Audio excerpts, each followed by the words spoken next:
hientä videota jälleen. Mistäpä muualtakaan kuin täältä telakalta. Tulin tänne nyt tsekkaamaan, että miltä tää moottoritila näyttää. Ja kuten arvata saattaa, niin nyt kun ollaan saatu noin akut tuolta pois, niin eikö mulla tullut sitten mieleen, että vähän en ole vielä noita makeavesijärjestelmää täältä sitten ollenkaan laittanut talvivalmiiksi, eli mun täytyy sinne ajaa vielä glykolia ja sehän tietysti toimii tuolla 12 voltilla, eli laitamme siis akkua takaisin paikalleen, että päästään eteenpäin. Nyt se mielenkiintoinen kysymys täällä on sitten, että kun on täällä maajohto, niin moottoria kun ei ole enää, niin mihin me se maapiste tehdään? Jonnekin. Etsii joku johto, mikä täältä menee silleen maihin, että mä saan tuolla noin pumput ja muut sitten toimimaan ja toisaalta sitten en tiedä yhtään siitäkään, että onko toi plussa menossa nyt sitten tossa mihinkään, mutta ehkä se tässä selviää.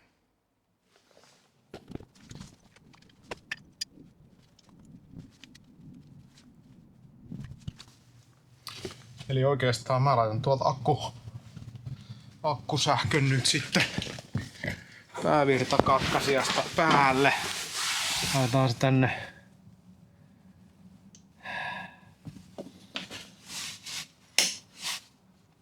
both-asentoon ja nyt sitten, että löydetään se oikea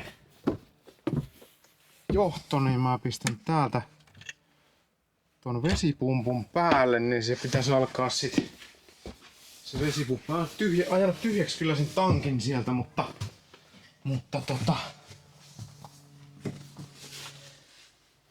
nyt se alkaa tässä selvitä, että mikä näistä on se tuo, ei ole tuo, ei ole tuo. Nyt alkaakin kohta loppua ja nämä maadatusjohdot vähän niinku kesken, että mihin tätä ylipäätään tarjota. Tänne ai niin, mutta tuleeko mulla tänne sitä plussaa nyt sitten ollenkaan? Saan mä sen plussan tietysti tuolta. Sehän tulee tänne. Niin, tännehän mä oon se plussan saanut, eli se pitää sumpata tänne johonkin. Nyt on lähellä. Nyt on navat lähellä.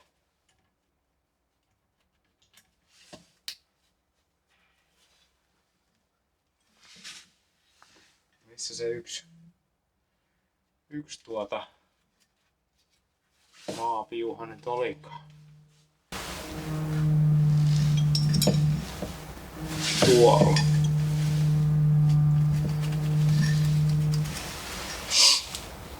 Ei.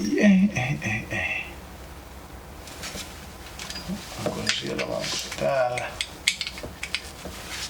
Laitan noin molemmat tohon.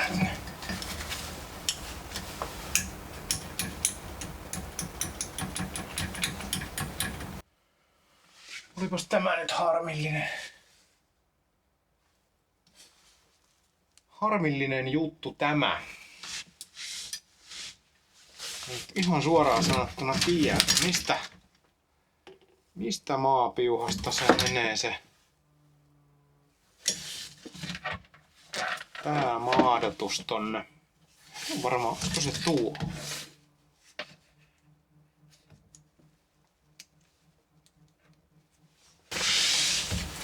Tän tulee suoraan miinuksesta.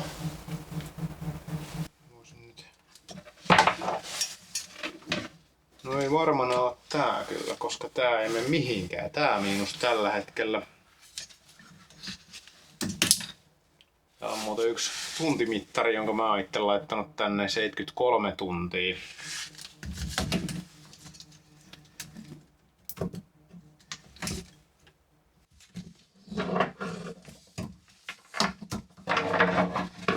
Mitäs nyt taas? Mutta eihän sinne mene sinne, kun nyt tämä on kokonaisuudessaan tämä piuha irti, niin ei tänne silloin mene mitään maata sinne pumpulle. Eli nythän me tehdään niin, että joo, nyt se alkaa selvitä. No niin, nyt alkaa taas työkaluvalikoima näyttää todella hyvältä. Sakset ja tommonen askarteluveitsi.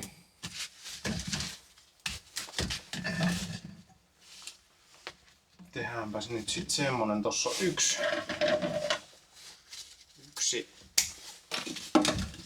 tollanen johto, mistä mä saan sen maajohdon tehtyä. Se tulee tonne akunavalle.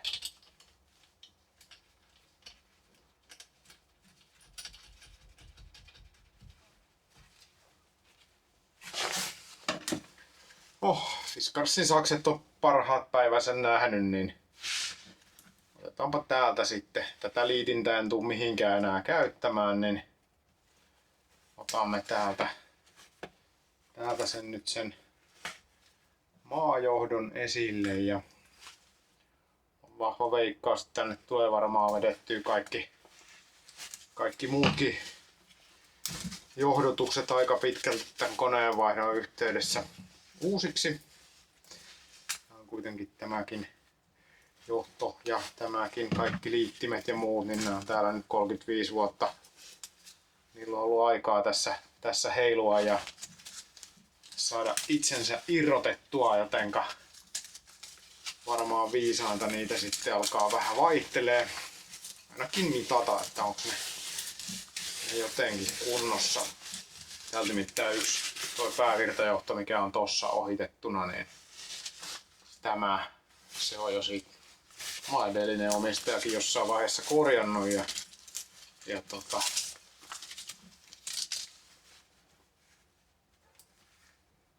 se on sitten näin. No niin, hei, Fiskarsin sakset. Nämä menee tommonen kupari touikin ihan hyvin poikki.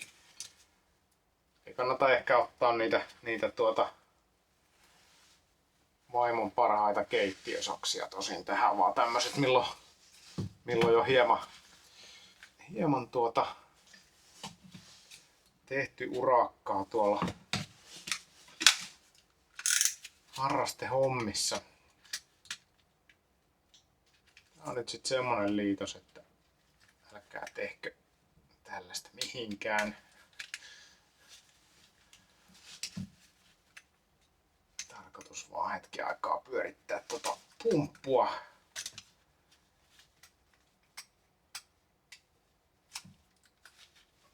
Tää menee ihan tän päivän tonne Instagram story osastolle kyllä jo suunnilleen. Siellä on kaikenlaista ihme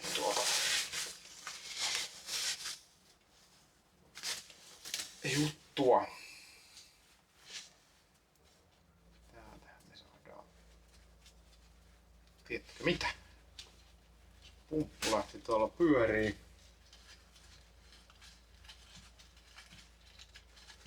Tai sit se oli jääkaappi.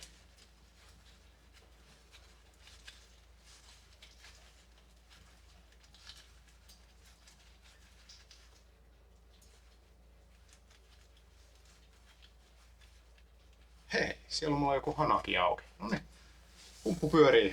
Sitten me päästään tekemään se winterization.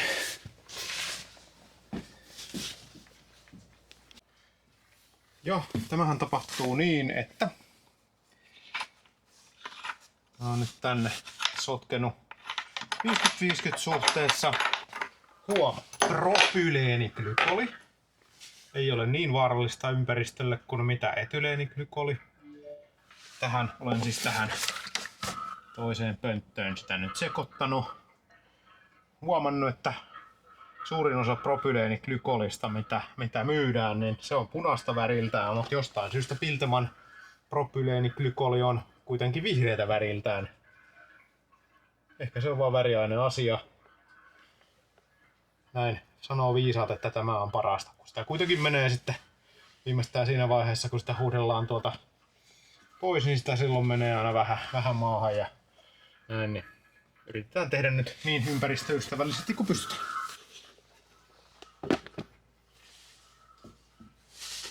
Sitten mä työnnän tonne ja kaikista hanoista lasketaan tätä sitten pois ja sitten se alkaa niinku homma olla sen osalta valmis.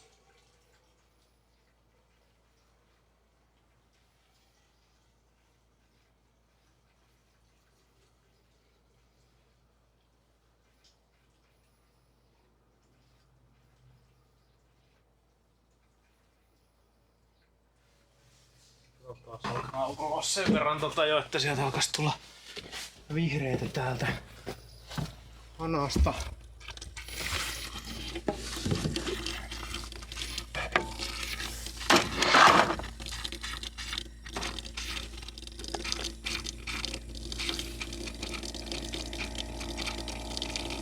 Sitä on niinku turha laittaa yhtään enempää sinne kuin mitä tarvii. Toisaalta tietysti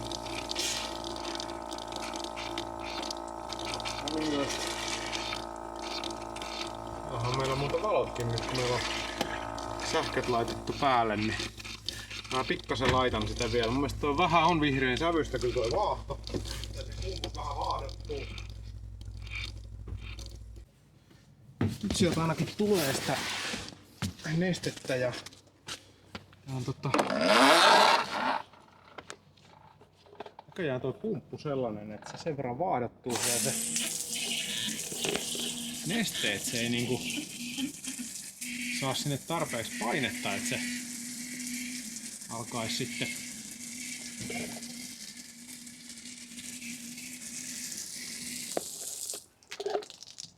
on tietysti sen verran tyhmä juttu, että fiksumpihan sen on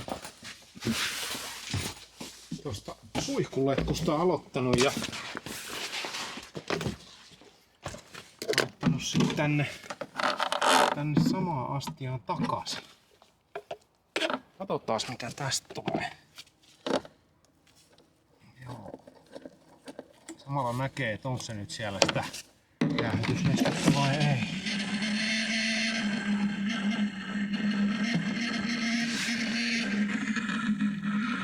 Vihreältä sieltä tulee läpi, niin tää on varmaan riittävästi laskettu. Tää onkin hyvä, että mä lasken sitä tähän näin, niin tämähän on ihan sitä paitsi vielä käyttökelpoista tavaraa, kun eihän tää tässä sinänsä pilalle mene, se vaan pikkasen laimenee siitä mitä se oli. Toi letkusysteemi on tekninen. Meillä on vielä yksi hana täällä. Tämä.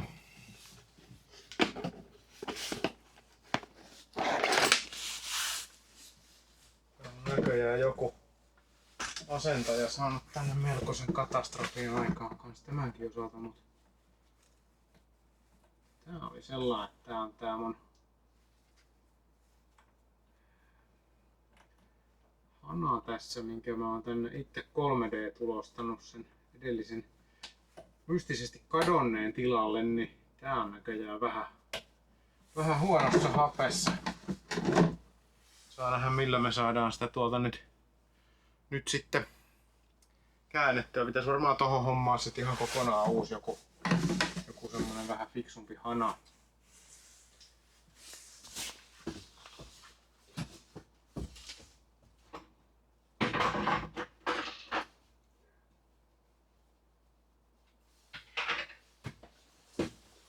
Tää näyttää ihan perinteiseltä puuhastelulta meikäläisen projektiksi tämä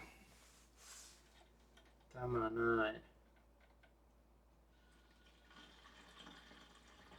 Sieltä äskeisesti tuli vihreitä, niin täältäkin kyllä vihreitä tulee, että sitä vaan lasketaan hetken aikaa siitä. Käännän tuolla uusiokoloavaimella hanan vipstaakkelia tässä. Niin Olen siitä vähän kuitenkin ylpeä, että se itse 3D-tulostettu osa, mikä siinä oli, niin se kesti vissiin 4 vuotta kuitenkin ihan hienosti.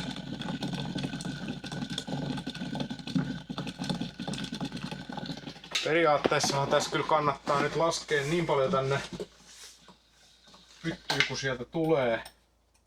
Turha se siellä on siellä liian pitkään. Ja liian paljon pitää sitä siellä vesisäiliössä, ei siitä ole niinku mitään hyötyäkään. Semmoisen mä teen vielä, että mä tästä rautan tonne septitankkiin sit kans vessanpytyn kautta seuraavaksi pikkasen vettä. Oho. No. Se hyvä puoli tässä pakkasnesteessä on, että tää ei ainakaan sitten aiheuta mitään sellaista jäätymisvahinkoa tänne. Sitten pytty. Otan sinne nyt ihan reilusti, koska siellä nyt valitettavasti sitä tavaraa jäi tänne.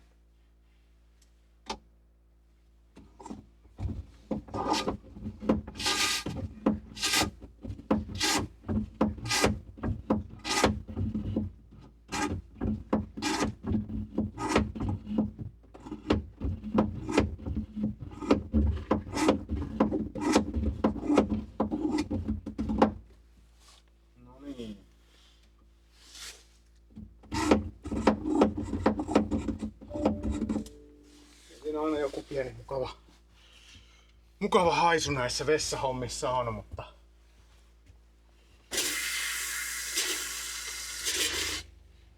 siellä on vihreetä. Keittiöhanassa on vihreetä.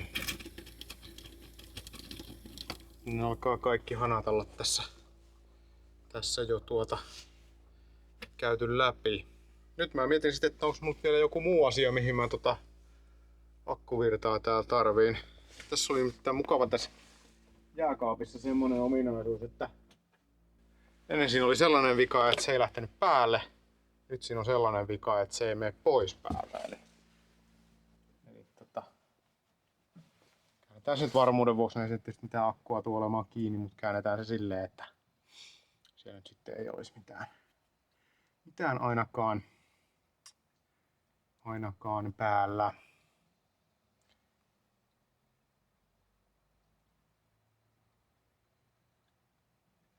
Joo, hyvä.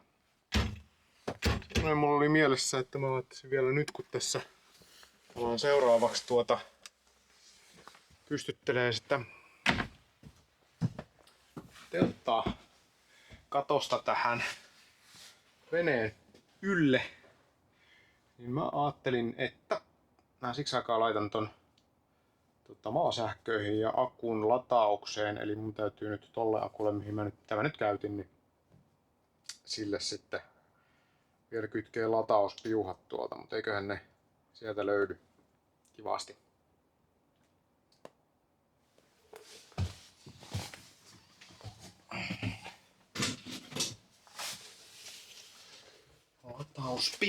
Latauspiuhat. Meillä on täällä omasta mielestäni ne on ihan laturin piuhat sieltä, mitkä tulee suoraan. Toi menee mun mielestä tuolla ne on. Tässä on keulapotkurin akun latauspiuha. Sitten tuossa on aurinkopaneelille. Mulla on tuolla semmonen todella huipputekninen liitin. Mulla saa nopeasti aurinkopaneelin tonne sellaisella magneettisella liittimellä. Ja sitten meillä on täällä toi akkusähkö. Eli mä saan täältä ottaa nyt tän mun virityksen ensinnäkin irti. Ja otetaan vähän akkua tänne päin. Ja nyt mä saan tätä kyllä ihan näistä sitten ladattua. Mä ton miinusnavan laitan tuohon renkaaseen rengasliittimeen kiinni, niin se pysyy siinä. Nyt tää tarvii mitään täällä. Onneksi täällä pilssissä askarella nyt sen enempää, että tää saa olla nyt näin. Varmaan siellä nyt sen mitä se tossa se varaus lähti, niin eiköhän me se saada tässä tän illan aikana tonne ladattua ja sillä hyvä.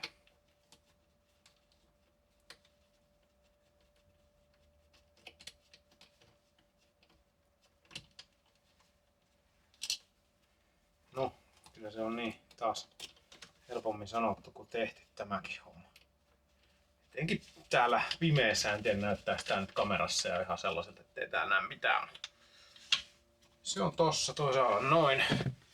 Tästä muuten sen verran vielä tästä akkuhommasta, niin kuin siinä aikaisemmalla videolla mainitsinkin, niin uskoisin, että tähän saa akut laitettua silleen näin päin niin kuin rinnakkain, koska kuitenkin tuo paino tuolla ihan perässä on aina vähän niin kuin huono sitten ton plaaniin lähdön ja ajettavuuden ja kaiken kanssa, niin yrittää saada hivutettua sitäkin sitten sen osalta pikkasen eteenpäin. Samaten sitten kaikki saadaan nuo kaapelit sieltä sitten pikkasen lyhyemmäksi ja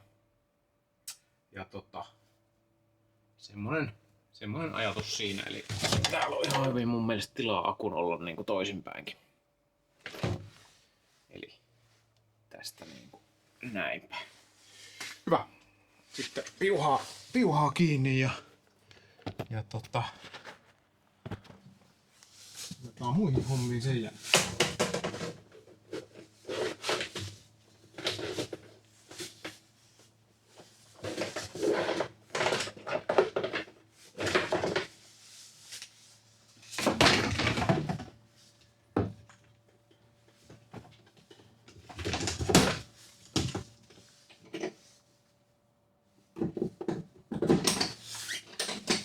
Tänhän mä oon tän maasähköpiuhan paikan muuttanut tosta alkuperäisestä. Se on Waylinerissa nimittäin tosi ikävä, kun se on tuolla niinku kyljessä ja se on niin alhaalla, että sitä ei saa tuolta niinku ton ikkunasta käsiin tai sieltä yli laitettua paikalleen. Ihan teki todella peliää suunnittelua, niin se on nyt tässä, niin ainakin omassa käytössä toimii paremmin.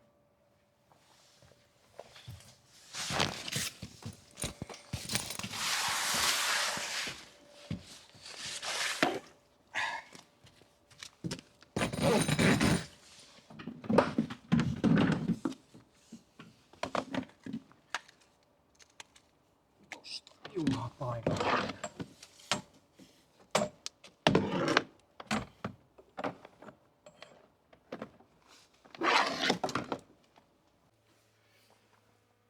Ja laturi täällä lähti lataamaan.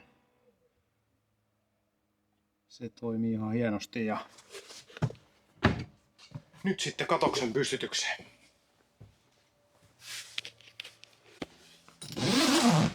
Joo, ennen kuin pystytään katosta pystyttää, niin tuli taas tässä mieleen, että mun pitää ottaa nämä kaikki kuomot tästä pois tieltä, koska nämä ovat kaiken tiellä, niin katsokaapa te sitä hommaa täällä.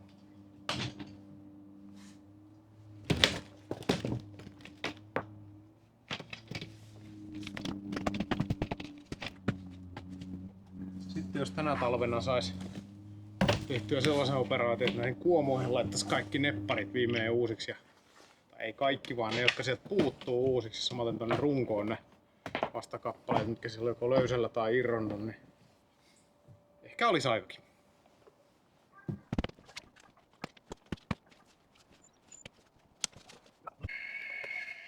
No niin, niinhän siinä sitten kävi, että täällä on kaikenlaisia muitakin projekteja käynnissä. Täällä nimittäin tyhjennetään tosta vanhasta koneesta täällä öljyä ja ilta on jo pimennyt ja pitäisi varmaan seuraavaksi ruveta laittaa katosta tähän, niin siitä sitten timelapse-kuvaa. Täällä on öljymies tarvii jäteöljyä puukonterän karkaisuun, niin tässä hoituu 2 asiaa samalla.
No niin, sitten pieni tilannekatsaus täältä. Näittekin tossa miten pressu leviteltiin ja katos pystytettiin.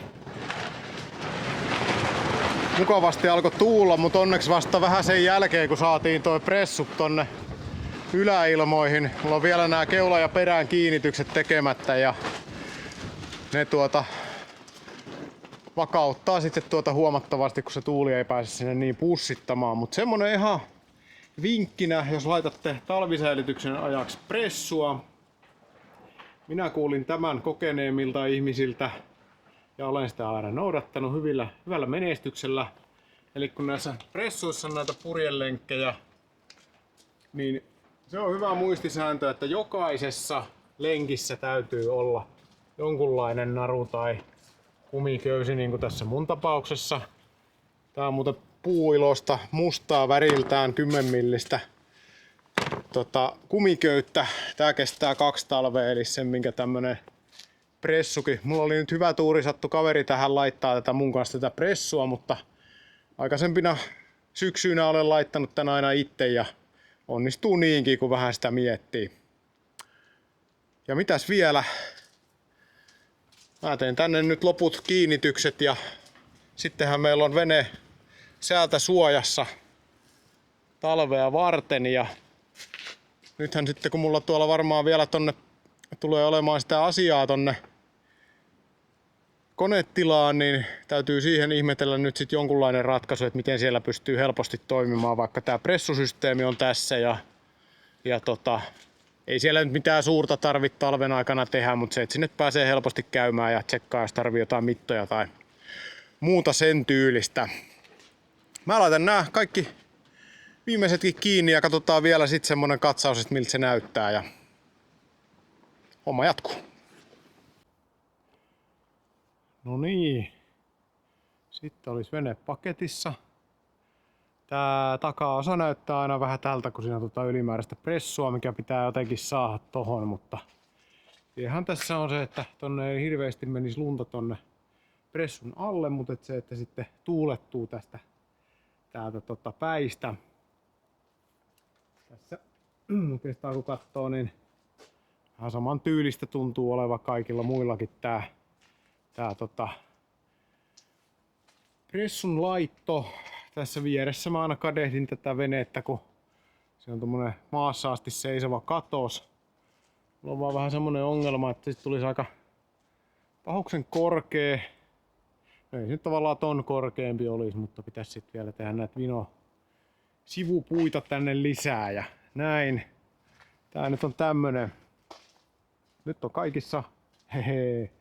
Tosta puuttuu vielä naru. Se vedetään, tosta saadaan vielä vähän tiukemmalle, mutta tää on siis mulla ihan kakkosesta kasattu runko tolla telineellä ja sitten täältä vedetty kaikki löysät pois ja vielä tonne laitettu yksi moottoripyörä fillarikin tohon painoksi, kun se tuolta keulasta sitä ei enää oikein saa niinku ympäri asti sitten kiinni. Tää on nyt ollut tällaisena itsellä, niin taitaa lähteä 5. talvi ja tää on kyllä aina toiminut. Sitten tässä pitää muistaa se, että tää katoshan ei näillä kuminauhoilla pysy pelkästään tuolla kiinni, vaan täytyy laittaa sitten joku muukin kiinnitys, että tuulenpuuska ei vie sitä sit koko kötöstystä tuolta veneen kannen päältä. Ja mulla on täällä kaksi liinoilla kiinnitettyä tällaista koko veneen ympäri settiä täällä, millä se on kiinni, paitsi tämä etumainen. Mulla on ollut räikkäliinaa tässä itsellä tällä hetkellä, niin tämä on vielä väliaikaisesti kiinni kumilenkillä, mutta käyn sen tässä laittaa heti kun ehdin vaan, niin sais sen sieltä sitten viimeisen päälle kuntoon. Tämäpä tästä, käydään kurkkaamassa vielä sisäpuolelta, miltä tää näyttää.